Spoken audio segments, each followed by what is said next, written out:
Welcome to Film Bites, the podcast where a lad and his dad talk about films they've just watched.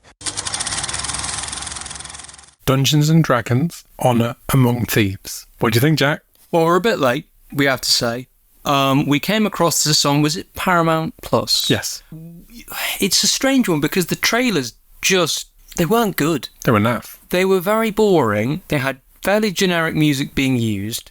Good music, but generic in terms of the sense of Hollywood movies. And it looked like, okay, it could be a CG fest, meh. And the reputations of Dungeons and Dragons in the past of movies and shows and everything hasn't particularly been accepted by the fandom and people in general because it's very specific to people. I think this was a very appealing movie. I had a lot of fun with it, more fun than I was expecting. The cast, I wasn't expecting them to be as enjoyable as they were in their roles.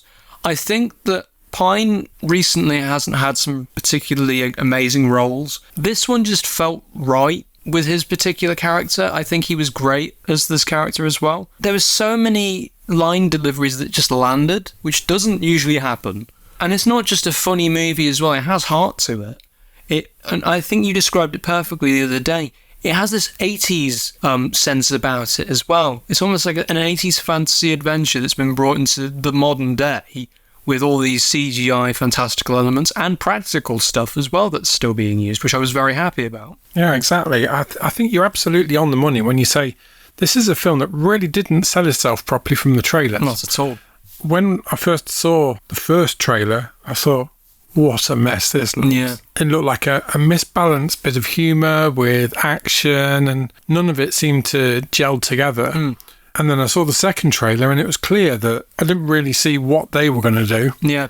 And that's really what was behind our decision not to even try and see this one. The trailers, yeah. Yeah. So we put it on and I have no expectations at all with what to expect of the movie. And what a gem. It's really good. It's much better than anything that I was expecting. You're absolutely right with the cast. I think whilst Chris Pine, I think, does a great job in this, he's likeable. He's the idiot character. But the idiot with a heart. For me, I think the one that I wasn't expecting to be so entertaining was Michelle Rodriguez. Which has come across as very one-dimensional, I must say, with some of her roles in previous entries of the Fast and Furious franchise. Yeah. But with this role, there was actually some humorous elements that I really enjoyed. She had a heart as well. She wasn't just this, I believe her name is Olga, and she's basically this barbarian-like character. She was very much enjoyable to watch. She wasn't just a ruthless monster. She had depth as well.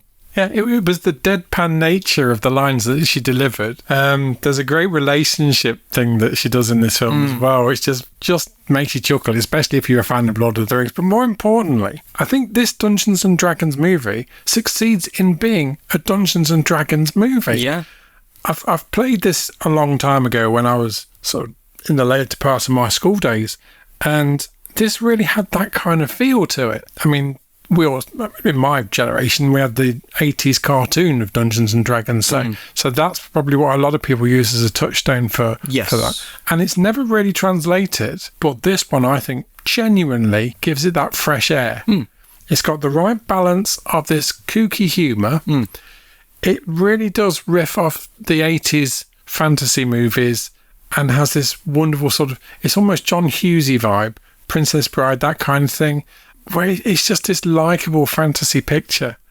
You get a lovely score to underpin it, which it hints of Lord of the Rings in many ways. I think it was Lorne Balfe, wasn't it? I believe it was, yeah. Yeah, and it's definitely another one of his great scores. Hugh Grant plays the villain of the piece, and he plays Hugh Grant as a Hugh Grant does. And it is very amusing. He does it so well. Special effects on point, really worked well with the piece. Story, wandered around here and there. It wasn't the strongest story, but it was good enough for what this was trying to do. And I genuinely hope that this is the touchstone for another couple of movies. Now that they've got all the introductions out of the way, they can just concentrate on the world that they've built And it's a great little world. It's obviously very Tolkien in nature. Oh, yes. But you've also got to look as well how many inspirational pieces have come from Dungeons and Dragons as well as the Tolkien stuff. There's always a blend of things that always happen. I mean, even now, there's so much inspiration from the two that it gets blurred. Yeah. But this was a gem. I really enjoyed this much more than I expected to. Oh, I agree. It is on the other streaming platforms as well as Paramount Plus, but you have to pay for those ones. But if you've got Paramount Plus and you've got just over a couple of hours to spare, I reckon this is absolutely the film that you should be putting on.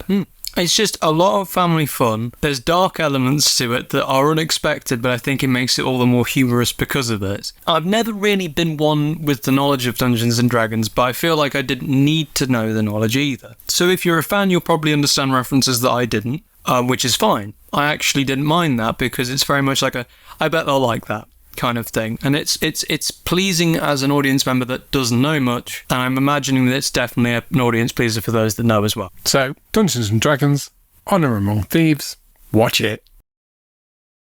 If you've enjoyed our podcast, please consider liking and subscribing for future episodes. Smash the like notification bell if you're on YouTube. Your support means the world to us. Please help us spread the word to grow the podcast. Until we meet again, film biters, we'll be watching. Will you?